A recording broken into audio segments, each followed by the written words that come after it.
जय जय श्री हरिवंश नाम गुण गाए है, प्रेम लक्षणा भक्ति सुदृढ़ कर पाए। अरु बाढ़े रस रीति प्रीति चित नाटर, जीत विषम संसार कीर्ति जग विस्तर। विस्तर सब जग विमल कीरति, साधु संगति नाटर। वास वृंदा विपिन पावे, प्यारी राधिका जो कृपा करे। चतुर युगल किशोर सेवक, दिन प्रसाद ही पाई है। जय जय श्री हरिवंश नाम गुण गाए, जय जय श्री हरिवंश नाम गुण। संत एक बड़ी मीठी बड़ी प्यारी बात कहते हैं।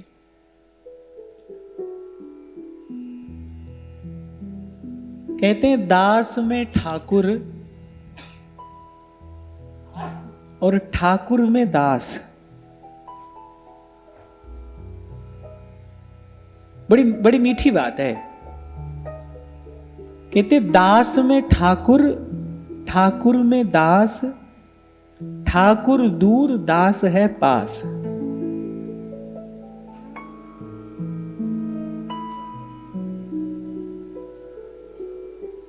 जैसे श्री भक्तमालकार कहते हैं ना, भज में को दोई सुघर कह हरि दास। तो मैं कहता हूं दो में से एक का चयन करना हो तो फिर हरि के दास का ही भजन करना चाहिए।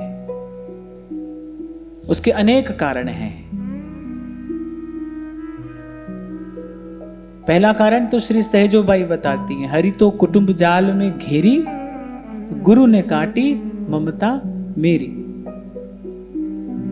फिर दूसरा कारण संत बताते हैं, हरि रीझे तो मुक्ति दे, पर हरिजन हरि ही देत। और फिर तुलसी बाबा कहते हैं, तुलसी पूजे एक के और दो पूजे जाए। अंतर्यामी गर्भगत संत सुंदरी मां। कितनी सुंदर उपमा दी है। अरे संत रूपी सुंदरी के गर्भ में अंतर्यामी रहता है, जिनके हिय में बसत है तीन लोक के नाथ। अंतर्यामी गर्भगत संत सुंदरी मां, तुलसी पूजे एक के दो पूजे जा।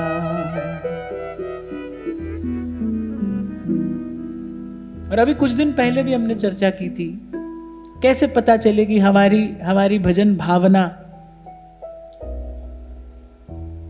सही रीति से सही दिशा में आगे बढ़ रही है। उसका लक्षण यही है, रसिकन सो प्रीतम कहे। जब प्रभु के जन प्रभु से भी प्यारे लगे, जब प्रभु में अनुराग हो और संतों में विशेष अनुराग हो, भक्तों में विशेष अनुराग हो, ये भक्ति के सौभाग्यवती होने का लक्षण है। जब भक्ति का संयोग होता है ना भगवान से, तो इसी विशिष्ट भाव का जन्म होता है, भक्तों की भक्ति।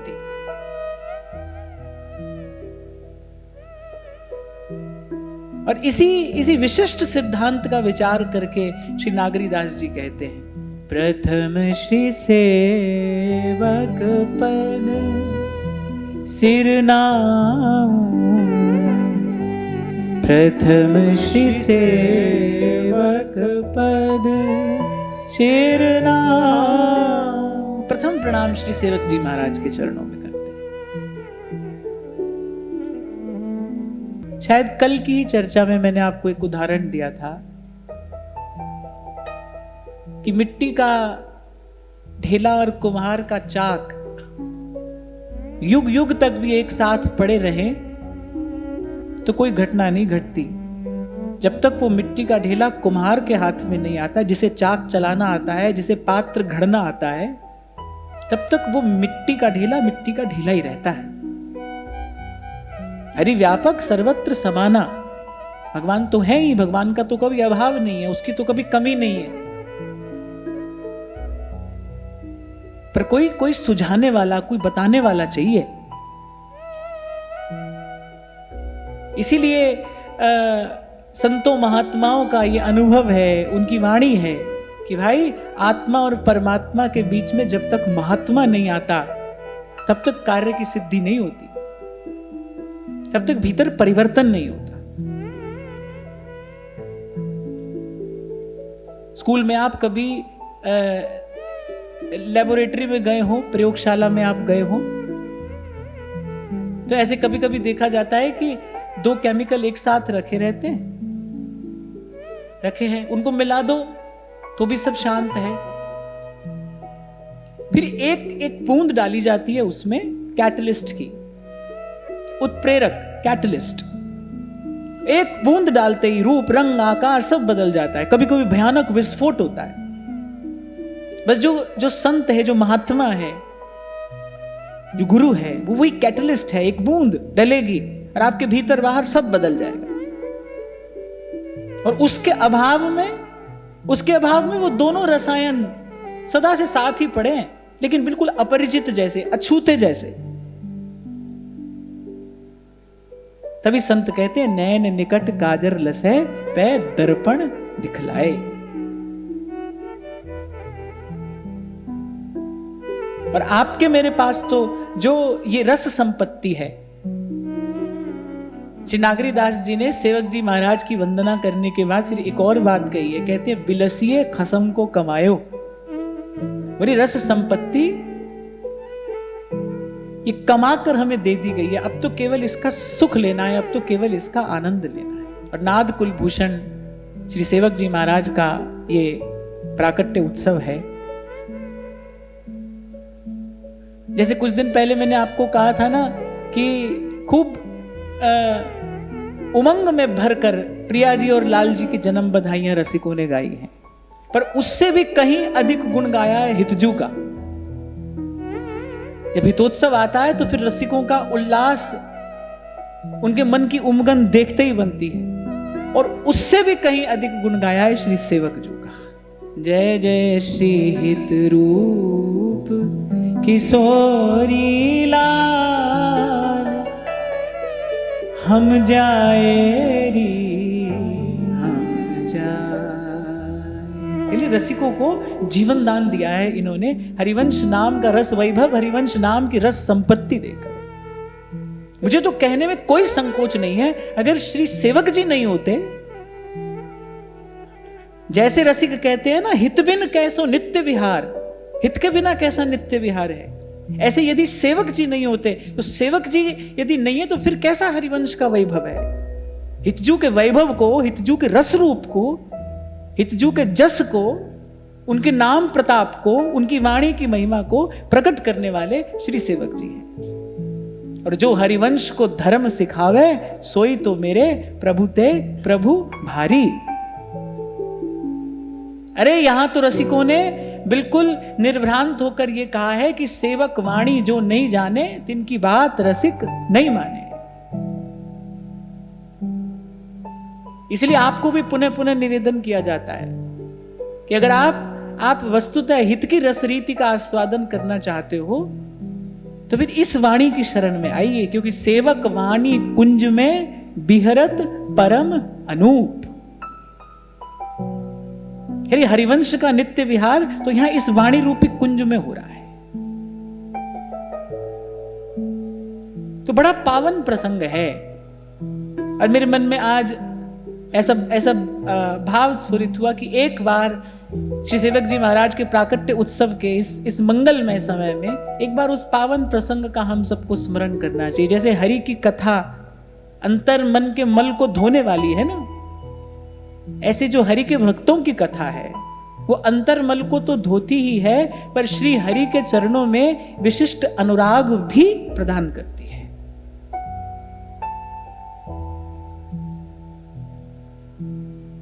तो रेवा नदी के तट पर गढ़ा ग्राम है। प्रकृति की गोद में बसा, सुंदर सुरम्य, खूब खूब कृपा है प्रकृति की उस ग्राम पर, नैसर्गिक शोभा प्राप्त है उस ग्राम को।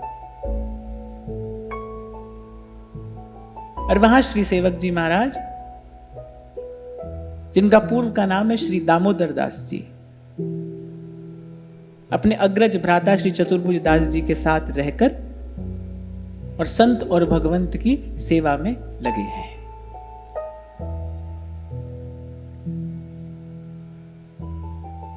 बाल ब्रह्मचारी हैं। श्री चतुर्भुज दास जी महाराज तो गृहस्थ हैं, पर सदगृहस्थ हैं, सदगृहस्थ हैं। गृहस्थ होकर भी सद्धर्म का सदा सर्वदा पालन करते हैं। महाभारत में तो आरंभ में ही लिखा है कि सब आश्रमों में श्रेष्ठ गृहस्थ आश्रम है। अतिथि की, अभ्यागत की, साधु की, सन्यासी की, रोगी की, वृद्ध की, सबकी सेवा गृहस्थ आश्रम से ही होती है। श्रीमद् भागवत में एक बात भगवान कहते हैं, किसी ना किसी आश्रम की व्यवस्था के अंतर्गत आपको अवश्य रहना चाहिए। आश्रम की व्यवस्था माने या तो कोई ब्रह्मचर्य में रहे, या फिर कोई गृहस्थ में रहे, या फिर कोई वानप्रस्थ होकर रहे, या फिर कोई सन्यासी हो जाए, माने किसी ना किसी व्यवस्था के, किसी ना किसी अनुशासन के अंतर्गत आपको अवश्य रहना चाहिए। तो वो चतुर्भुज दास जी महाराज सदगृहस्थ हैं, अतिथि अभ्यागत की सेवा करते हुए संत और भगवंत की सेवा और भजन में रत रहते हैं। पर श्री दामोदर दास जी वो बाल ब्रह्मचारी हैं। सहज से ही उनको निवृत्ति ही प्रिय है, एकांत ही उनको प्रिय है। तभी मैं आपको कभी कभी कहता हूं कि संत कोई यहां पर आकर बनता नहीं है। ऐसा नहीं होता है कि यहां पर आकर कोई संत बन गया, संत बना बनाया ही आता है। जैसे मोर चिता चिताया आता है ना, रंग भर के भेजता है कोई उसमें, ऐसी संत भी बना बनाया आता है। भगवान एक ढांचे में ढालकर भेजते हैं किसी को। एक संत तो कहा करते थे, बोले या तो संत यहां की करुण पुकार पर आता है, माने यहां कोई बुलाता है तो आता है, और या फिर प्रभु भेजते हैं तो आता है। बनता नहीं है संत यहां पर। तो सेवक जी महाराज को आरंभ से ही निवृत्ति प्रिय है, माने बहुत खटपट जीवन में नहीं है, सिमटा हुआ मन है, शांत मन है, एकाग्र मन है, सहज में ही निवृत्ति प्रिय है, एकांत प्रिय है, भगवत चर्चा प्रिय है। भगवान का नाम सहज में ही मीठा लगता है। अनेक अनेक जन्मों के पुण्य जब अर्जित होते हैं तब ऐसे भगवान की सहज भक्ति स्फुरित होती है। अनेक जन्मार्जितम पुण्यम कृष्ण भक्ति प्रजायते, अनेक जन्मार्जितम पुण्यम। जैसे किसी किसी को खींच तान कर मन लाना पड़ता है ना भगवान की ओर, फिर कोई कोई ऐसा होता है जिसको सहज स्वाभाविक वो रति, वो प्रीति, वो अनुराग प्राप्त होता है, उसको सहज में ही भगवान मीठे लगते हैं, उसको सहज में ही सत्संग में रुचि है, साधु अच्छे लगेंगे। 2-3 वर्ष की हैं मीरा जी, उनके महलों में नित्य संतों का आगमन होता है, भगवत कथा होती है। अब कोई उनको ले नहीं जाता, पर वो दौड़ दौड़ कर जाती हैं, छिप छिप कर भगवान की कथा सुनती हैं। भगवान ही अच्छे लगते हैं, भगवान ही मीठे लगते हैं। ये कैसे होता है? अरे अनेक जन्मार्जितम पुण्यम, अनेक जन्मों की अर्जित संपत्ति क्या प्रदान करती है? अरे भगवान में सहज रति प्रदान करती है। तुम संग सहज स्नेह, ऐसे ही श्री सेवक जी महाराज को सहज स्नेह है प्रभु में भी और प्रभु के प्यारे भक्तों में भी। ऐसे ही अच्छे लगते हैं भगवान। और बस ऐसे ही, अब क्योंकि उनके यहां निरंतर संतों का आना जाना लगा रहता है, सत्संग की धारा वहां पर बहती ही रहती है। और बस ऐसे ही एक दिन सौभाग्य सूर्य उदय होता है और वृंदावन से संतों की मंडली पहुंच जाती है गढ़ा ग्राम में। अच्छा, पहले तो यही व्यवस्था थी ना, पहले ना अखबार थे, ना पत्र पत्रिकाएं थी, और ना ये सब था जैसा जैसा बवाल आज हो गया है। पहले धर्म का प्रचार संतों के ही मुख से होता था। वो जो भी प्रचार प्रसार होता था ना, भगवान नाम भगवत कथा का, वो संतों के ही मुख से होता था। संत यत्र तत्र रमण करते थे, बहते पानी जैसा उनका जीवन होता था। रमते साधु जहां जाते थे वहां हरिनाम कीर्तन और भगवत कथा की गंगा बहा देते थे। ऐसे ही आज संतों की मंडली आ गई है गढ़ा ग्राम में, और उनके हाव भाव, उनके नेत्रों में जो वो माधुर्य है, उनकी वाणी में, उनके कंठ में वो जो मिठास है, उसको सुनकर ही पता चल रहा है कि ये सब कहीं वृंदावन धाम से आ रहे हैं। जय जय श्यामा, जय जय श्याम, जय जय श्री वृंदावन धाम। जय जय श्यामा, जय जय श्याम, जय जय श्री वृंदावन धाम। कहते वृंदावन का जो जीव है ना, वो ब्रह्मलोक के सुख का भेदन करता हुआ जाता है। आपको कभी मैंने सुनाया था कि भगवान के पार्षद विमान में बैठाकर भगवान के धाम की ओर लेकर जा रहे हो, बीच में भी अगर कहीं मन इधर उधर हो जाए तो वहीं छोड़ के चल देते हैं वो। लेकिन जो वृंदावन का जीव है, जो वृंदावन का जीव होगा, वो कहीं भी जाकर वो वृंदावन का ही रहेगा। रसिक दे कोटि मुक्ति पग पे, जय जय जय श्री वृंदावन। कोई ऐसी रस संपत्ति दे देता है वृंदावन, फिर उसके बाद मन नहीं जाता कहीं और। जैसे व्यास जी एक बड़ा सुंदर दोहा कहते हैं कि जैसे दूबरी गाय कीचड़ में फंस जाए ना जाकर, फिर निकल नहीं सकती। कह रहे ऐसे ही, कह रहे यहां तो रस का पंख यत्र तत्र बिखरा है, बस मन आकर एक बार उसमें धंस जाए फिर नहीं निकल सकता। श्री लाल स्वामी जी गंगा किनारे रहते थे।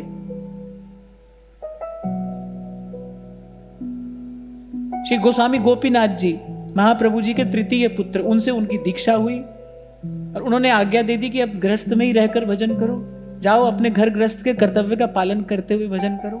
गंगा किनारे उनका गांव था। कह रहे गंगा किनारे रहते थे, नित्य प्रति गंगा जी का पूजन करने जाते थे, लेकिन गंगा जी का पूजन करते हुए कहते क्या थे कि माँ मैं जीव वृंदावन का हूं, मुझे अंत में देना यमुना का ही किनारा। गंगा जी का पूजन कर रहे हैं, लेकिन कहते उनसे यही थे कि मैं वृंदावन का जीव हूं, मुझे अंत में देना यमुना का ही किनारा। मोहे मोर जो बनाओ तो बनाओ वृंदावन को, नाच नाच कूद कूद तुम्ही को रिझाओ। कुछ कुछ देता है ऐसी भावना, ऐसी भावना, ऐसी कुछ रस संपत्ति वृंदावन प्रदान करते हैं। अपनो ही गुण देत, जैसे बालक मलिन को मात गोद भर लेत। वृंदावन का जीव कहीं नहीं जाएगा। आपको कभी मैंने शायद सुनाया भी था कि हजारों हजार पत्र हमको मिले अब तक, इसमें कहने वाले ये कहते हैं कि पहले उनका भजन करते थे, अब ठाकुर जी अच्छे लगते हैं, अब वृंदावन अच्छा लगता है। पहले उनका भजन करते थे, अब श्री कृष्ण अच्छे लगते हैं। और आज तक कोई भी एक भाव हमारे पास में ऐसा नहीं आया जिसने ये कहा हो कि पहले कृष्ण अच्छे लगते थे, अब कोई और अच्छा लगता है। ऐसा एक भी भाव नहीं आया मेरे पास। मैं सत्य कह रहा हूं, हजारों पत्र आए मेरे पास। अपने मन का भाव लिखने वाला लिखता है कि उनका भजन करते थे, अब श्री कृष्ण अच्छे लगते हैं, अब श्री कृष्ण प्यारे लगते हैं। और कभी किसी ने नहीं कहा कि पहले कृष्ण अच्छे लगते थे, अब कोई और अच्छा लगता है। इसीलिए कहा जाता है कृष्णस्तु भगवान स्वयं। इसीलिए कहा जाता है श्री कृष्ण परम है। परम माने जिससे परे और कुछ ना हो, जिससे आगे और कुछ नहीं है, जो आदि है, जो अंत है, लेकिन जिसका ना आदि है ना अंत है, लेकिन स्वयं जो आदि है और अंत है। आदि भी उसी से है, अंत भी उसी से है। ऐसे श्री कृष्ण।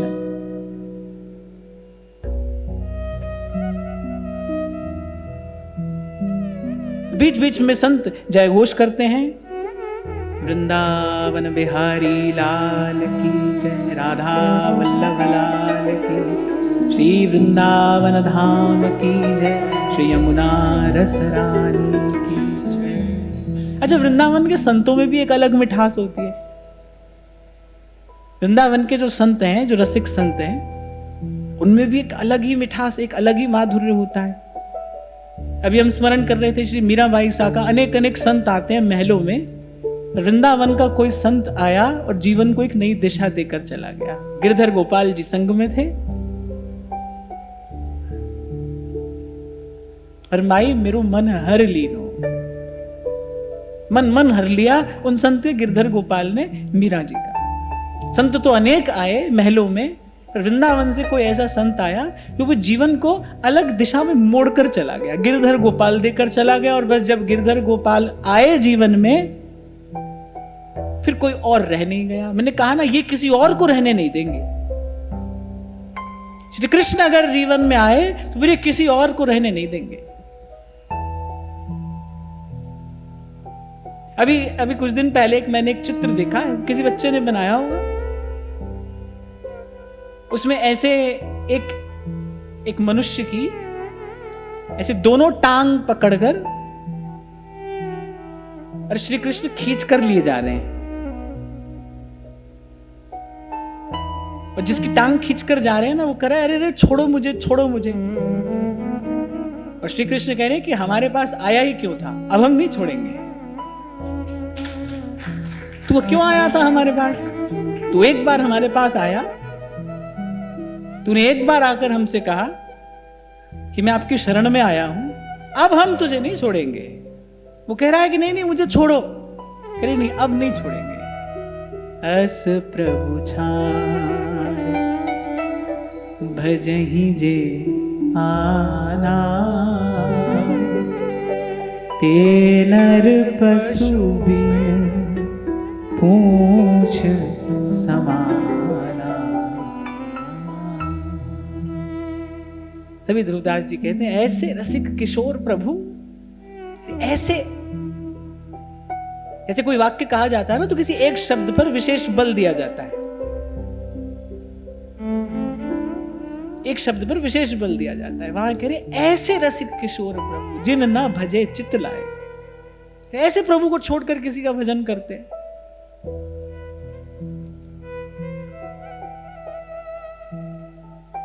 तो गांव वालों से पूछा संतों ने, भाई कहां जाएं? अब एक ही स्थान प्रसिद्ध था पूरे गांव में, वहीं पर सब संत जाया करते थे, वहीं संतों की खूब आव भगत होती थी। संकेत कर दिया गांव वालों ने, बोले वहां अमुक स्थान पर आप चले जाएं, 2 भाई रहते हैं, बोले आपकी सब व्यवस्था वहां पर बहुत सुंदर रीति से हो जाएगी। और जैसे ही संतों का दर्शन करते हैं, श्री चतुर्भुज दास जी, श्री दामोदर दास जी, जैसे ही संतों का दर्शन किया, कहा ना जब भक्ति सौभाग्यवती होती है तो ये सहज धर्म प्रकट होता है कि जैसे मोर नाच उठता है जल से भरे बादलों को देखकर, ऐसे ही मस्तक पर वैष्णव तिलक हो, गले में कंठी हो, नेत्रों में भगवद अनुराग हो, मुख पर भगवान नाम हो। कह रहे ऐसे प्यारे संतों को देखकर भक्तों का भी मन मयूर नाच उठता है। ऐसे दोनों भाई नाच उठे। और जो आने वाले अतिथि का जो सबसे पहला सत्कार किया जाता है, वो किया जाता है एक मीठी मुस्कान उसको देकर। अतिथि जब आता है ना, तो सबसे पहले क्या देखता है वो? सबसे पहले वो आपकी प्रतिक्रिया देखता है कि उसके आने से आपको प्रसन्नता हुई है कि नहीं हुई। अतिथि को सबसे पहला क्या दिया जाए? एक मीठा मधुर सा प्रणाम, मीठी मधुर मुस्कान के साथ। ये अतिथि का पहला स्वागत है। और संतों का इससे सुंदर स्वागत क्या हो सकता था? आज के दिवस पे जाऊं बलिहारा, मेरे घर आया राजा राम जी का प्यारा, मेरे घर आया राजा राम जी का। तभी तो आपको कहता हूं कि ऐसा जीवन बने, ऐसा जीवन बने हमारा कि ऐसे सहज में कृपा करने के लिए संत पधारे। जीवन में संत का आना ही उत्सव है। अनेक अनेक उत्सव हम मनाते हैं वर्ष भर, पर जीवन का उत्सव क्या है कि जिस दिन जीवन में संत आता है वो जीवन का उत्सव का दिन है। कहे कथा और अर्थ विचारे, आप तरे औरन को तारे। उतारे, आप उतरे। मुझे लगता है कितना सुंदर समय था ना वो। संत भी अधिकारी के ही पास जाते हैं, जिसके पास जिज्ञासा है, जो पिपासु है, फिर उसके पास जाते हैं। अच्छा, जैसे भूखे को भोजन देने में सुख है, और भूखा व्यक्ति जब भोजन करता है तो उसको भोजन का भी सुख है, ऐसे ही जब कोई जिज्ञासु है, जब कोई पिपासु है, उसी के साथ भगवत चर्चा, भगवत वार्ता करने का भी सुख है।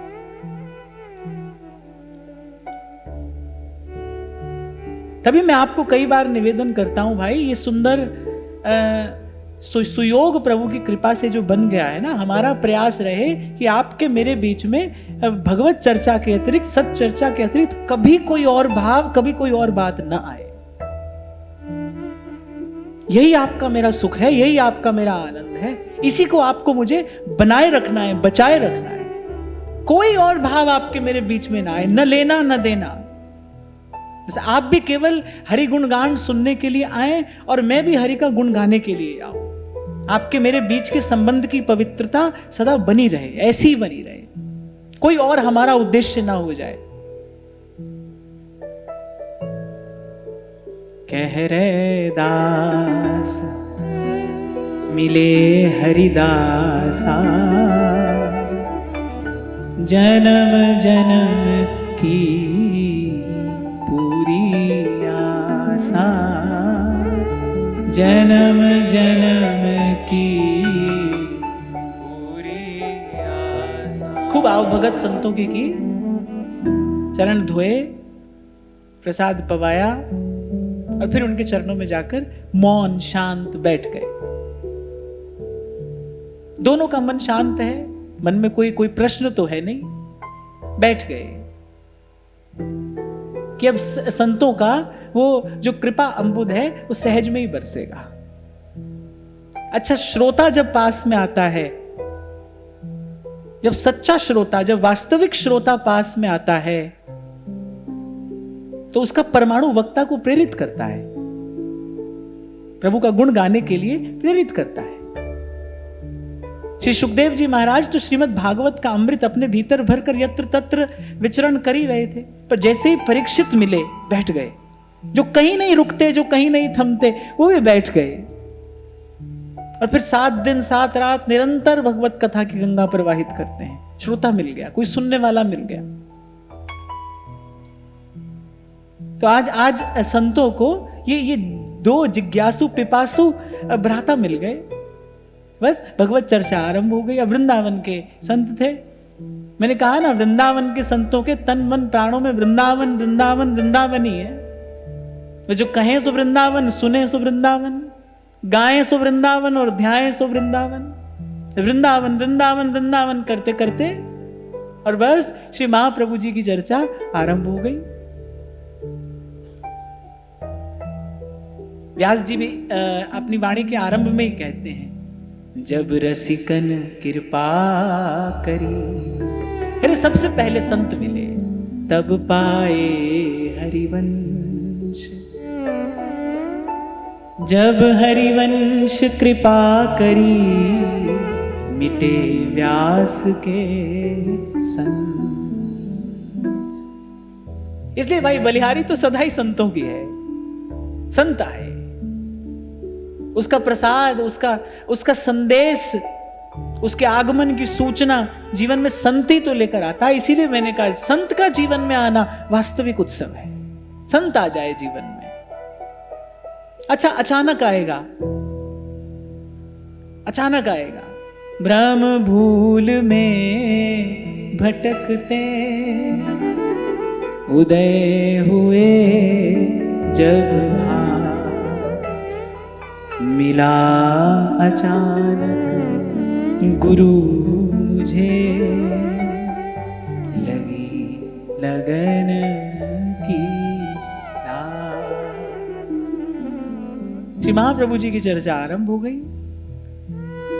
बहुत दत्त चित्त होकर श्री चतुर्भुजदास जी महाराज श्रवण कर रहे हैं, पर श्री सेवक जी महाराज की गति तो उन संतों के मुख से बस श्री हरिवंश चंद्र सुनते ही कुछ और हो गई। तभी आप स्वयं कहते हैं, हरिवंश चंद्र अमृत बरसी सकल जंतु तापन हरणम। जय जय हरिवंश जगत मंगल श्री हरिवंश चरण शरण। ऐसे लगा कि जैसे जन्म जन्म से बिछुड़े किसी से संयोग करा दिया हो, केवल वो नाम कहकर। श्री चतुर्भुज दास जी भी बहुत दत्तचित्त होकर सुन रहे थे। वो भी बड़े बड़े योग्य हैं, बड़े पात्र हैं, अधिकारी जन हैं वो भी। पर श्री सेवक जी की गति तो कुछ और ही हो गई। जैसे ही उनके मुख से नाम सुना, संतों के मुख से जैसे नाम सुना ना, श्री हरिवंश, कुछ और कहिए, कुछ और सुनाइए, इनके विषय में कुछ और बताइए। कुछ दिन संत रहे वहां पर, और बस फिर तो नित्य, फिर तो दिन रात सेवक जी सुन सुनकर अघाते नहीं हैं श्री महाप्रभु के गुण। रसिक संत गाते गाते नहीं अघाते हैं, सेवक जी सुनते सुनते नहीं अघाते हैं। इसी संयोग को सत्संग कहते हैं। ऐसा कहने वाला हो और ऐसा सुनने वाला हो, इसी संयोग को सत्संग कहा जाता है। वो कहते कहते नहीं थकते, वो सुनते सुनते नहीं थकते। कहते कब एक मास का समय बीत गया और पता नहीं चला। अत्यंत बलवती हो गई श्री महाप्रभु जी के दर्शन की इच्छा। पर श्री दामोदर दास जी का दैन्य देखिए, श्री चतुर्भुज दास जी की विनम्रता देखिए। वो कह रहे कि क्या हम जैसों को भी श्री महाप्रभु जी स्वीकार करेंगे? यदि हम वृंदावन जाएं तो क्या हमको भी वो स्वीकार करेंगे? और वहां संत मन ही मन देखकर रीझ जाते हैं। बोले आपको तो स्वीकार कर चुके।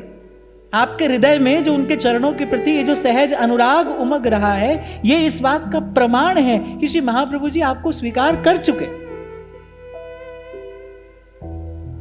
अब तो जब उनकी कृपा होगी और आप उनका दर्शन करेंगे, और फिर वो तो अशरण शरण है। संत लोग देख चुके थे क्या लीला श्री महाप्रभु जी ने नरवाहन जी के संग की थी। बोले वो तो अशरण शरण है, इस बात का तो कोई विचार ही ना करे कि वो स्वीकार करेंगे कि नहीं करेंगे। तेरे द्वारे बटत हैं सहज लाडली, महिमा तेरी का कहूं श्री हरिवंश दया। तेरे द्वारे बटत है सहज लाडली ला।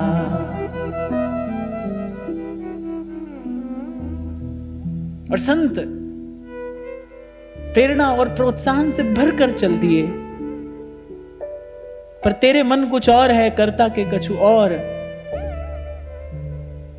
श्री जी को, श्री बिहारी बिहारिणी को इनके माध्यम से कोई विशिष्ट लीला करनी थी।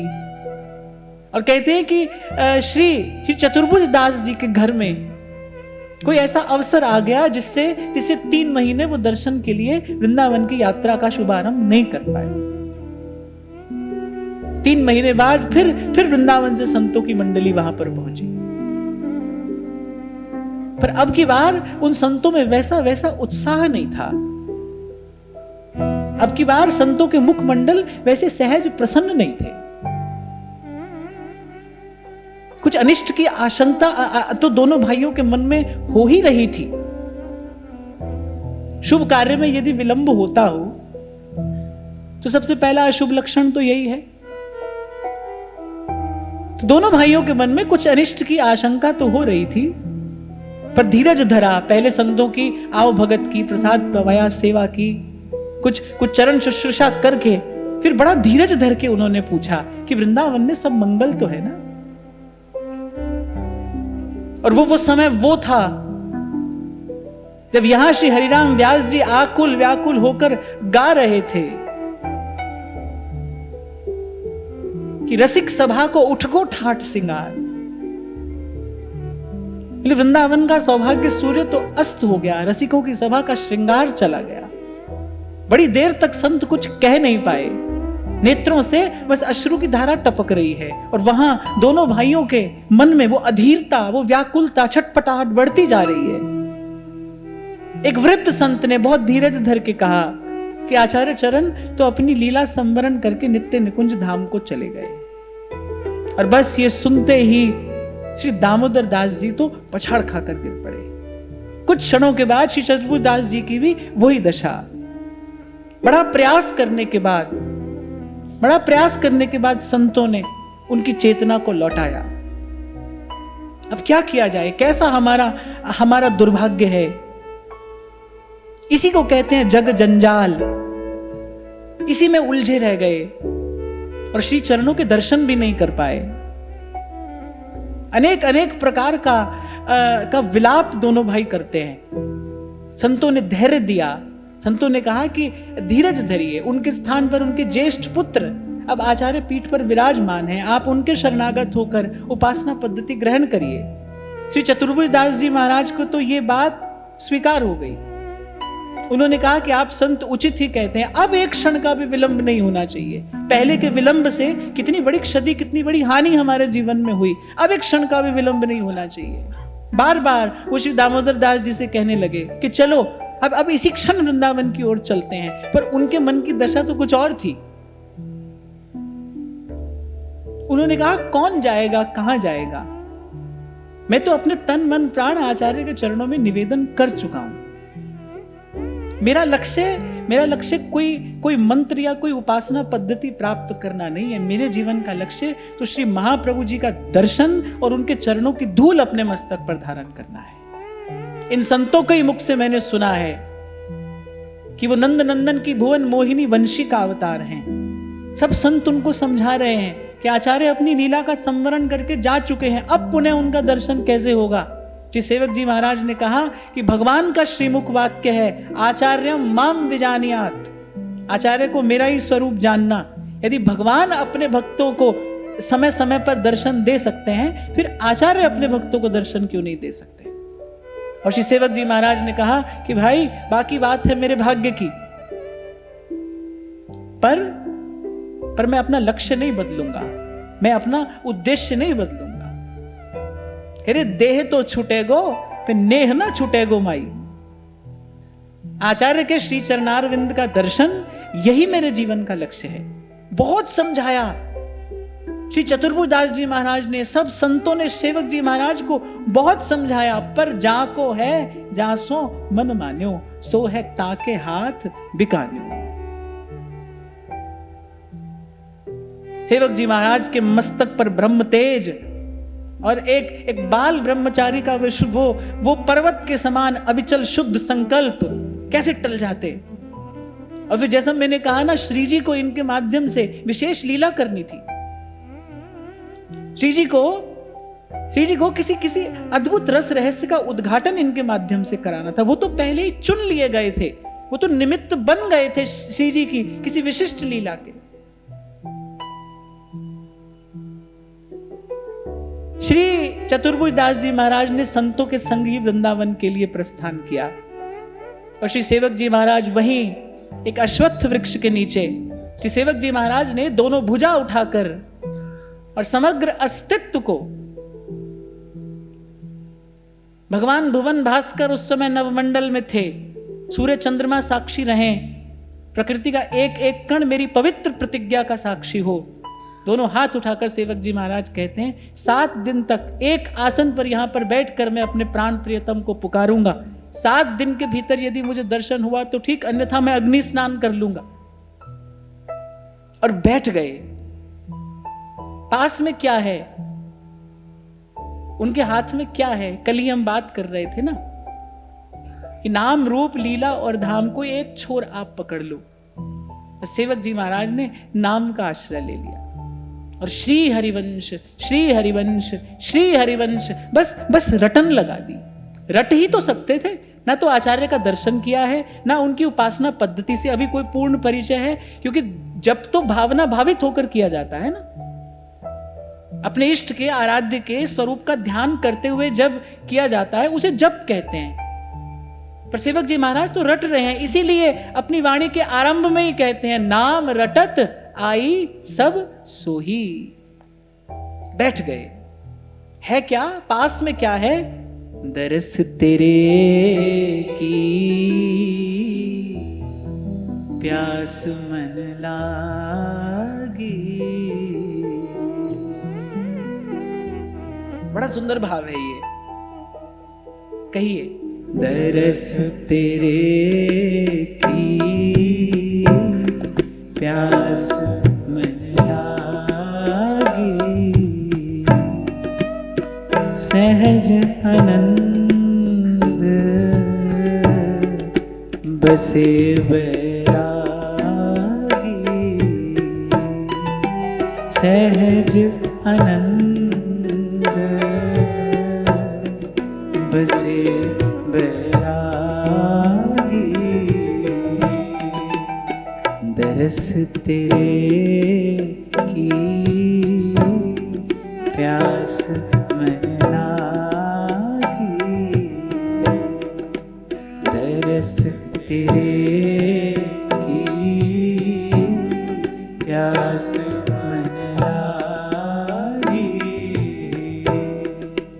चरण कमल की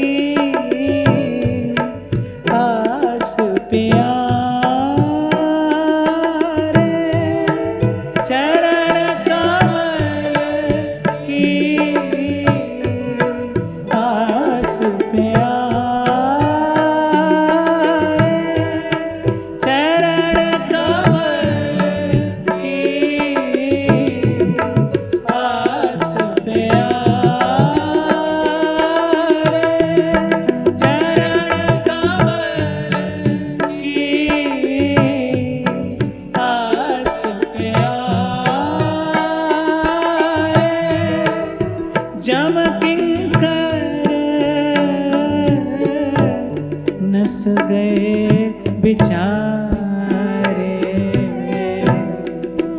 जम किंकर नस गए बिचारे। दरस तेरे की प्यास मन लागी, दरस तेरे की प्यास मन लागी, दरस तेरे की प्यास मन लागी, दरस तेरे की प्यास मन लागी। जीव के जन्म जन्म के संचित अघ, अशुभ, अमंगल, इन सब का नाश तो केवल दर्शन की प्यास से हो जाता है। दर्शन से तो कोई अनिर्वचनीय आनंद होता है जो कहने सुनने की बात नहीं है, पर जीवन के, जीव के सब अघ, सब अशुभ, सब अमंगल वो तो दर्शन की प्यास से नष्ट हो जाते हैं। दरस तेरे की प्यास मन लागी, दरस तेरे की प्यास मन लागी। चित आवे तेरी माया, तू चित आवे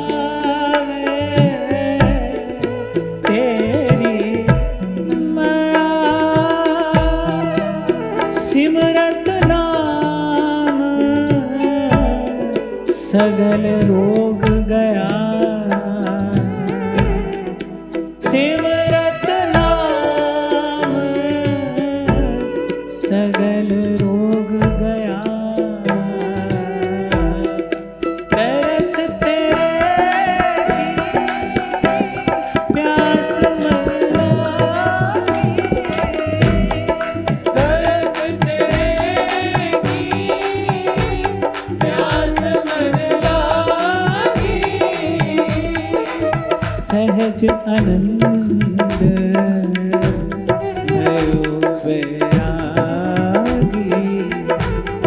सहज आनंद भयो बैरागी। तरस तेरी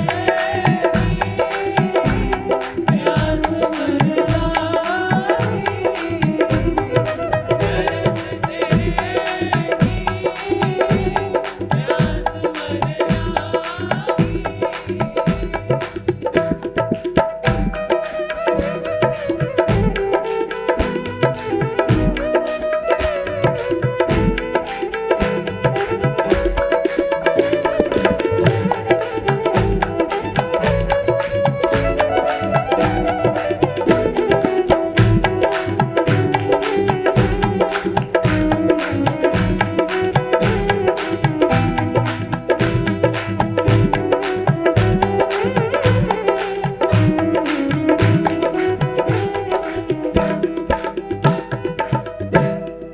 नानक की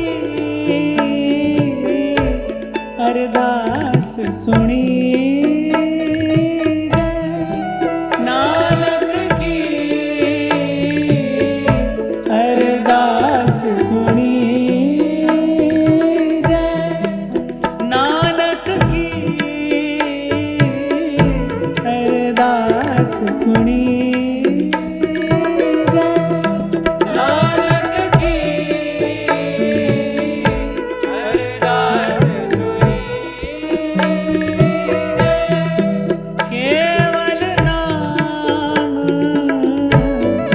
हृदय में दीजै, केवल नाम हृदय में दीजै, दरस तेरे की प्यास मन लागी, दरस तेरे की प्यास मन लागी, दरस तेरे प्यास मन लागी, दरस तेरे प्यास मन लागी।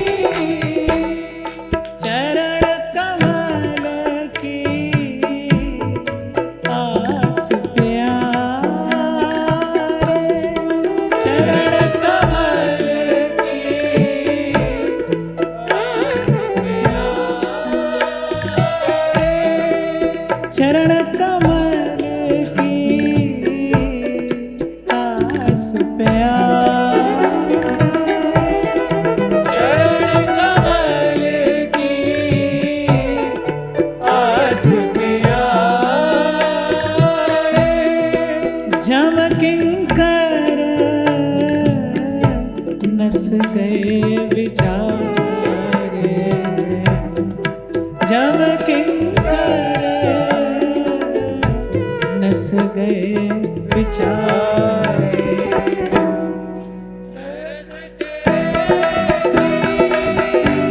प्यास मन लागी, तरस तेरी प्यास मन लागी। आप कभी देखना कि कभी कभी सावन भादो के महीने में कभी कभी वर्षा होने से बिल्कुल ठीक पहले ना मौसम बिल्कुल ऐसे गुम सा हो जाता है, बड़ी घुटन सी हो जाती है, पत्ता भी नहीं हिलता। वहां कभी कभी समुद्र में भी तूफान आने से पहले सब शांत हो जाता है, एक नीरवता छा जाती है, फिर उसके बाद तूफान आता है।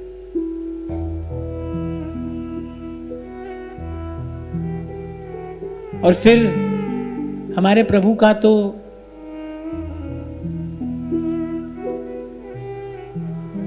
कैसी उनकी लीला है, प्रभु का तो ये लीला विनोद है ना,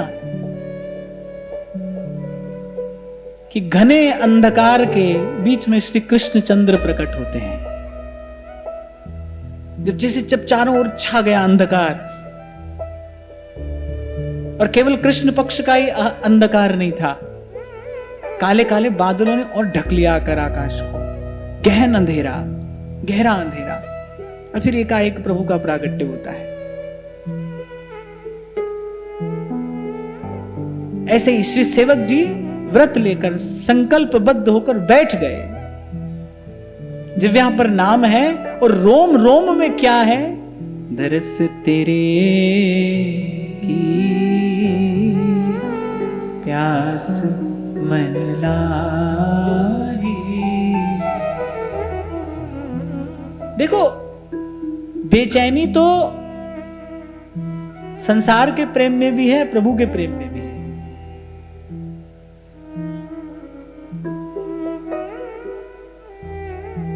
हाँ, बस ये है कि संसार के प्रेम में बेचैनी का कारण है भय, खो देने का भय, दूर हो जाने का भय।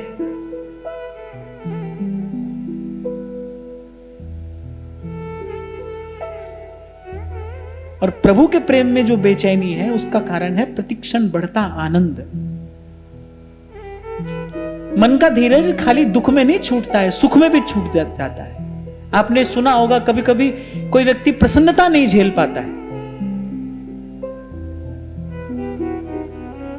कभी कभी कोई व्यक्ति प्रसन्नता नहीं झेल पाता है, बहुत प्रसन्नता हो जाए तो भी मन का धीरज छूट जाता है। ऐसी बेचैनी तो देखो संसार के प्रेम में भी है, वहां भी है। पर संसार के प्रेम की बेचैनी भय और चिंता से ग्रस्त करने वाली है। वो जो बेचैनी है वो कुछ और है। उसके मूल में तो प्रतिक्षण बढ़ता आनंद है। सेवक जी के रोम रोम में दर्शन की प्यास है। इसे कहते हैं लक्ष्य का परिष्कृत होना। वो कहते हैं नहीं, कुछ और चाहिए ही नहीं, किसी और वस्तु की इच्छा नहीं है। सब मिल रहा था, आ जाते वृंदावन, शिवनचंद्र महाप्रभु विराजमान थे, मंत्र प्रसाद पद्धति सब तो मिल जाता। करे नहीं, मुझे इच्छा नहीं इसकी, तो केवल दरस तेरे की प्यास मन लागी। अच्छा, वहां गांव वाले चिंतित हैं। एक दिन हुआ, दूसरा दिन हुआ, ग्रामवासियों की चिंता बढ़ती जा रही, क्योंकि वो जानते हैं कि बाल ब्रह्मचारी हैं, अपने संकल्प से टलेंगी नहीं। और कैसा विकट संकल्प लेकर बैठे हैं कि 7 दिन में यदि मुझे दर्शन नहीं हुआ तो मैं अग्नि स्नान कर लूंगा। अरे पर चरण कमल की आशा ही मृत्यु के भय को दूर भगा देने वाली है। वहां जहां ग्रामवासी ये आशा कर रहे थे कि धीरे धीरे इनका शरीर दुर्बल हो जाएगा, वहां बड़ी अद्भुत घटना घटी कि श्री सेवक जी महाराज के श्री अंगों की कांति बढ़ती जा रही है। जैसे जैसे प्यास बढ़ रही है, मैंने कहा आंख नेत्रों की प्यास फिर रोम रोम की प्यास बन गई, रोम रोम से वो कांति छिटक रही है। और ऐसा संतों की वाणी पढ़ के ऐसा ज्ञात होता है कि सेवक जी महाराज का सौंदर्य भी बड़ा अद्भुत है। आजान बाहु, प्रशस्त वक्षस्थल, ब्रह्मचारी तो है ही, श्री अंगों की कांति बिल्कुल तपाए हुए स्वर्ण के समान है। और बहती हुई बयार से जब वो काली घुंघराली अलकावली उनके मुखमंडल पर आ पड़ती है तो उसकी शोभा निराली है, जैसे जैसे कमल पुष्प के चारों ओर भंवरे मंडराते हो, ऐसा श्री सेवक जी महाराज का परम सात्विक सौंदर्य। और वो जैसे जैसे समय जा रहा है वैसे वैसे उनके अंगों की कांति बढ़ती चली जा रही है। पर जिनका ध्यान वो कर रहे हैं, जिनके नाम की रटन वो लगाकर बैठे हैं, कह रहे वो तो अति कोमल हृदय है, अति कोमल।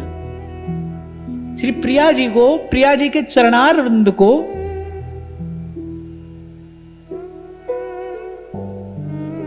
अपने हृदय पर विराजमान करने वाला कमल कैसा होगा?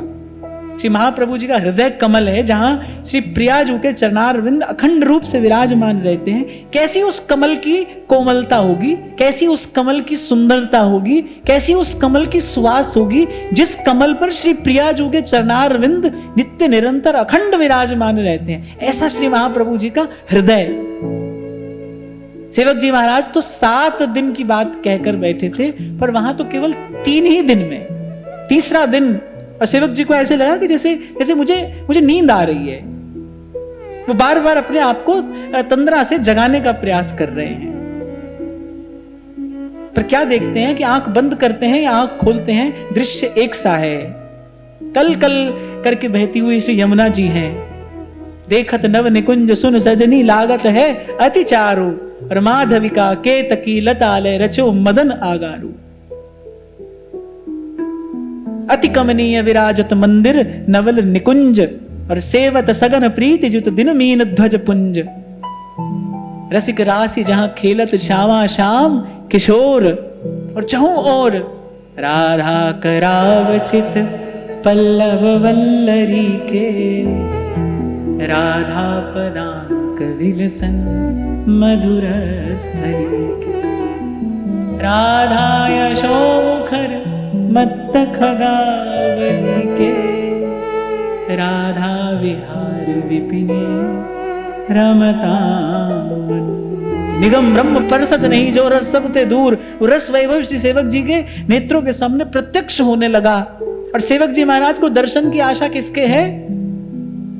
प्रियालाल की नहीं, उस दिव्य नित्य वृंदावन की नहीं, वो तो आचार्य चरण का दर्शन करना चाहते हैं। और बस थोड़ी देर में क्या देखते हैं, उन सुंदर सघन कमनीय कुंजों से एक ज्योति पुंज निकलता आ रहा है। और जैसे ही श्री सेवक जी के निकट आए, सेवक जी क्या देखते हैं? सुंदर ग्रीव उरसी वनमालम, चारु अंशवर बाहु विशालम। उदर सुनाभिचारु कटि देशम, चारु जानु शुभ चरण सुवेश। शुभ चरण सुवेश मत गजवर गति, पर उपकार देह धरणम। निज गुण विस्तार आधार, अवनि पर वाणी विशद सुविस्तार। करुणामय आनंद कंद वो परम पुनीत दर्शन। अब महाप्रभु जी के रूप का, उस सौंदर्य का वर्णन तो कौन करे। सेवक जी भी केवल इतना ही कहते हैं, मार विमोहन तन धर्यो। जन्म जन्मांतर की कामनाओं के कलुष को धो देने वाला वो दर्शन है। अपने नेत्रों से, अपनी मंद मुस्कान से अद्भुत करुणा की वर्षा श्री महाप्रभु जी कर रहे हैं। निकट आकर श्री सेवक जी के मस्तक पर अपना वरद हस्त पधराया, और कमल कर जिन अभय दीने, कर्म बंधन सब कटे। लिपट गए श्री सेवक जी महाराज श्री चरणों से। इन्हीं चरणों के दर्शन की आशा लेकर तो बैठे थे। दरस तेरे की आस मन लागी, सहज आनंद बसे बैरागी। और सेवक जी महाराज के प्रेमाश्रुओं ने धो दिए श्री महाप्रभु जी के वो पावन पुनीत चरण युग। महाप्रभु बार बार उठाना चाह रहे हैं, पर सेवक जी महाराज चरण नहीं छोड़ते। हट करके श्री महाप्रभु जी ने उठाया, श्री सेवक जी महाराज को हृदय से लगाया कि बोलो वत्स, क्या चाहते हो? और श्री सेवक जी महाराज, गदगद स्वर है, ठीक से दर्शन हो नहीं रहा, अश्रुओं की बाढ़ आई है नेत्रों में। और जब महाप्रभु जी ने पूछा कि बोलो वत्स, क्या चाहते हो, वो मन प्राणों को झनकृत कर देने वाला स्वर जब कान में पड़ा, फिर तो धैर्य का बांध टूट गया। सेवक जी महाराज केवल इतना ही कह पाए कि इस दर्शन के बाद भी कुछ पाना शेष रह जाता है क्या? इस दर्शन के बाद भी कुछ और पाना शेष रह जाता है?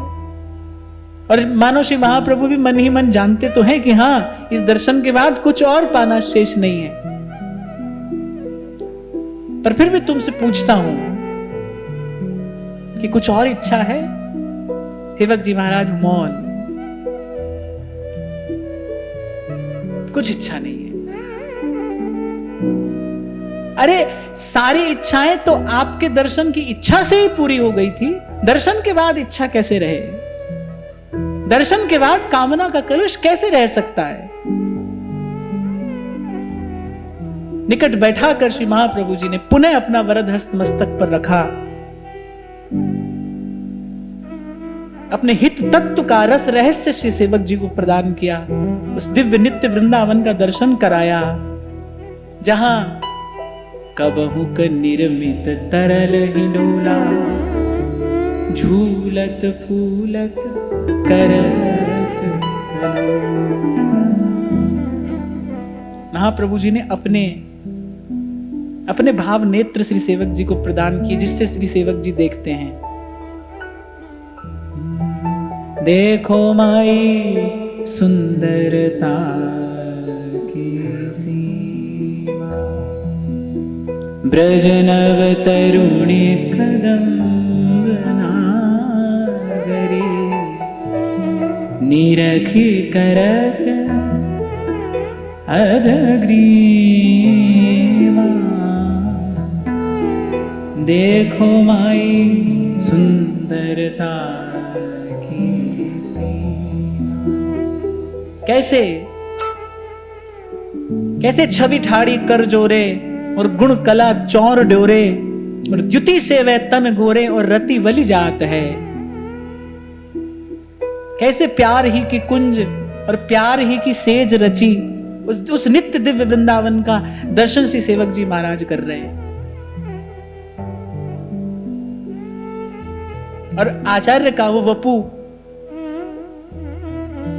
जहां से उद्भूत हुआ था, शनै शनै वहीं विलीन हुआ।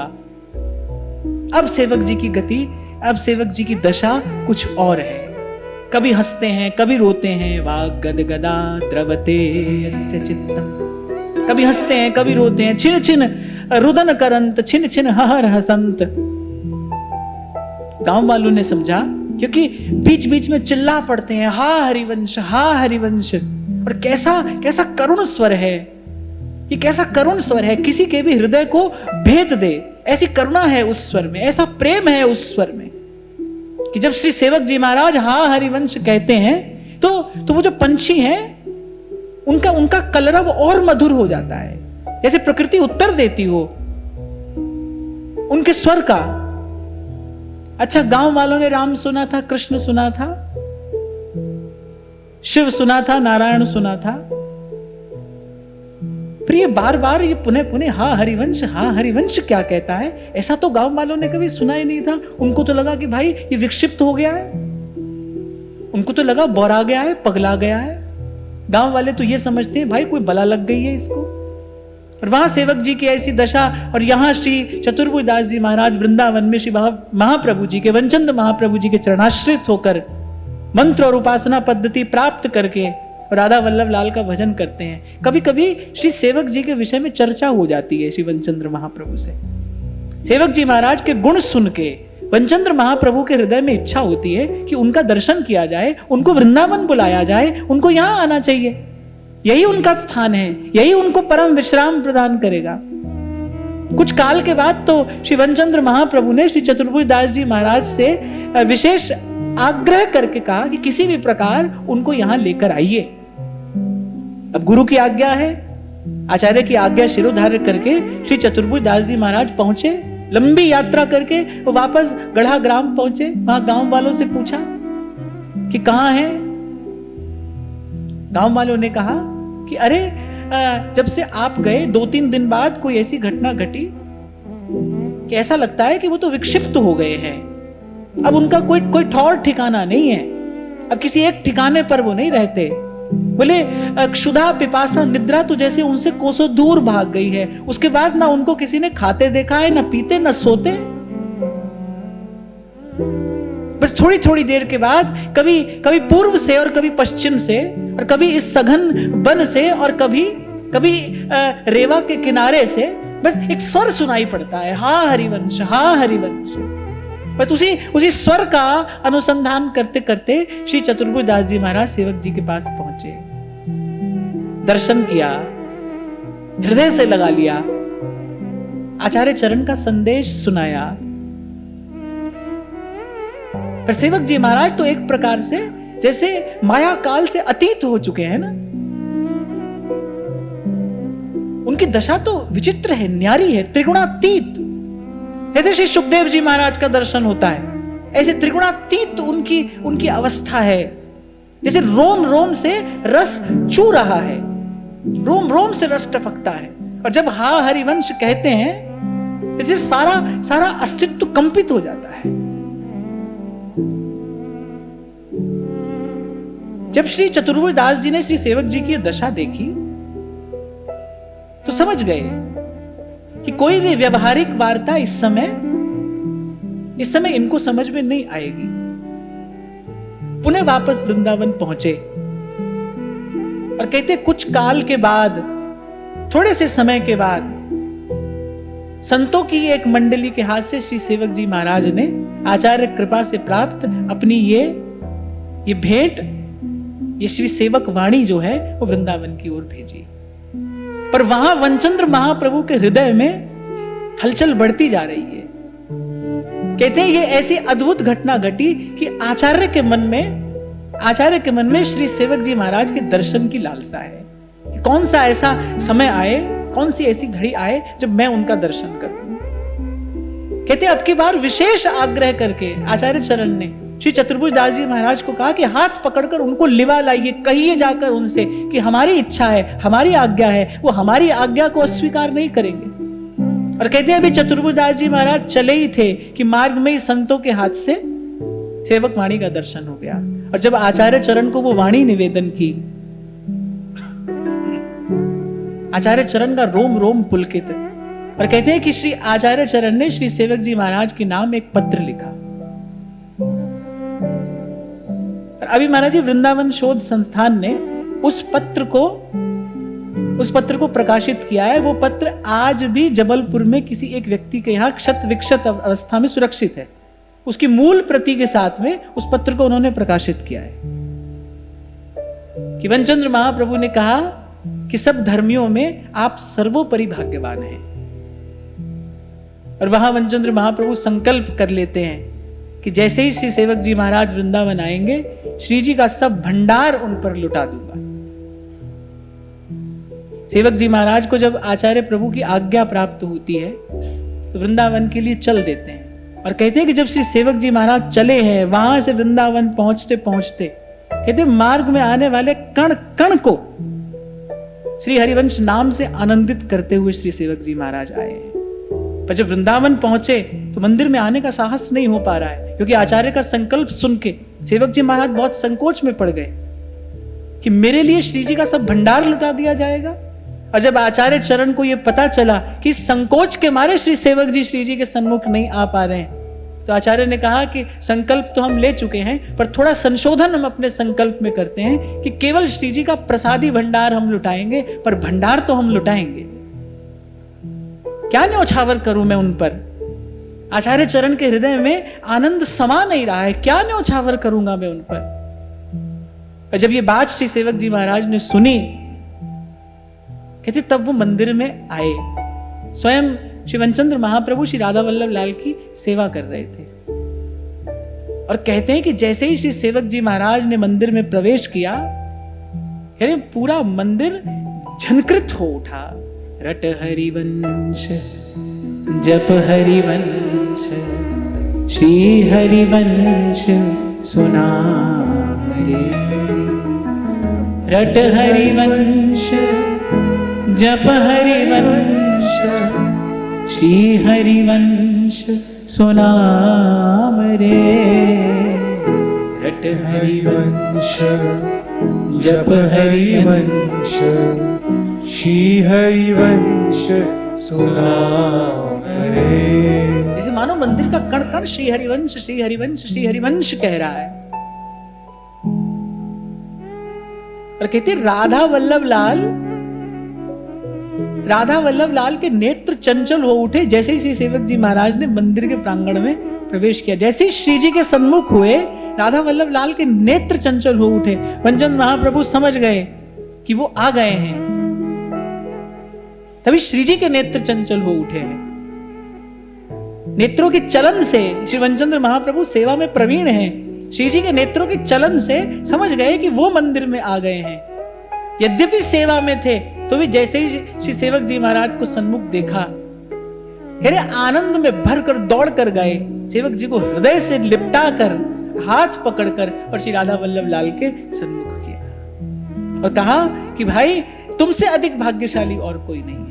तुम हम सब धर्मियों के प्राण हो, तुम सब धर्मियों के सिरमौर हो।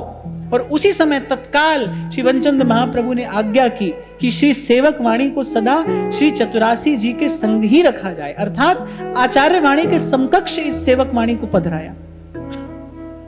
इसीलिए मैं आपको सदा से निवेदन करता आया हूं भाई, हम लोगों के लिए सेवक वाणी ही गुरु आज्ञा है। चतुरासी में प्रवेश करने का मार्ग श्री सेवक वाणी है। और श्री सेवक वाणी जी का सार क्या है? कै वाणी हरिवंश की, कै हरिवंश ना। आद्योपांत श्री सेवक जी महाराज ने एक ही बात की है, श्री हरिवंश, श्री हरिवंश, श्री हरिवंश। और इस घटना के बहुत समय बाद तक सेवक जी अपने उस रस पूरित रसमग्न देह को रख नहीं पाए। ऐसे अनुभव के बाद ये पंचभूत का देह रखा जा नहीं सकता। वो तो केवल श्री जी को अपना कुछ कार्य कराना था, जो इतनी अवधि श्री सेवक जी के उस देह को दी गई। और बस बहुत ही अल्पकाल के बाद श्री रास मंडल पर स्थित उस वट वृक्ष में सदेह वो रस ज्योति श्री प्रियाजू के चरणारविंद के नित्य कैंकर्य में पहुंच गई। प्रथम श्री सेवक सिरना करऊं कृपा श्री दामोदर श्री हरिवंश चरण रति पा। प्रथम श्री सेवक पद सिरना गुण गंभीर व्यास नंदन जुगे, गुण गंभीर व्यास नंदन जुगे। तुम प्रसाद सुजस रस गान, तुम प्रसाद सुजस रस गान। नागरी दास के तुम ही सहायक, नागरी दास के तुम ही सहायक। रसिक अनन्य नृपति मन भाव, रसिक अनन्य नृपति मन भाव। रसिक अनन्य नृपति मन भाव। प्रथम श्री सेवक पद सिरना, प्रथम श्री सेवक पद सिरना करऊं कृपा श्री दामोदर पे, करऊं कृपा श्री दामोदर पे। श्री हरिवंश चरण रति पा, श्री हरिवंश चरण रति पाओ। प्रथम श्री सेवक पद सिरना।